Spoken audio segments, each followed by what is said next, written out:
Wel, da ni yma heddiw yn Ysgol Bontnewydd a mae'n gyfnod cyffroes yma oherwydd, fel da chi'n gweld o'n cwmpas i, mae'r ffensys i fyny, mae yna adeiladwyr ar y safle oherwydd mae yna ysgol newydd yn dod i Bontnewydd. Sut ydych chi'n teimlo am yr ysgol newydd? Cyffroes. Da ni gael fwy o le.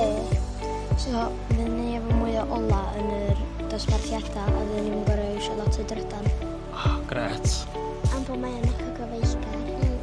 Chi wedi gweld y cynlluniau, chi'n gwybod beth oedd rhai yn wahanol digwyddiadau? Mae'n edrych yn rili cool, dwi'n edrych ymlaen iddo.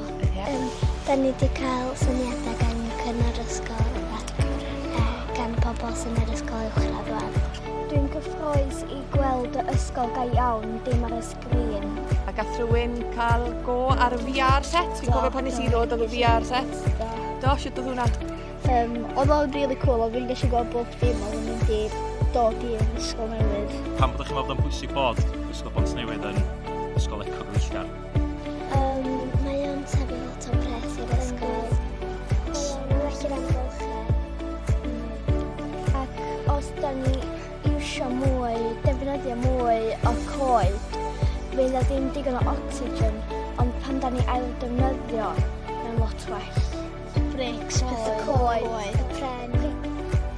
A mae'n rhaid cwl, mae Ysgol Bontnewydd bydd y cyntaf fan hyn i fod y fath na ysgol fyd yn dweud. Ie. Cyffroes. Dwi'n edrych ymlaen. Nerfus am y newid. Hapus. Syrfdanol.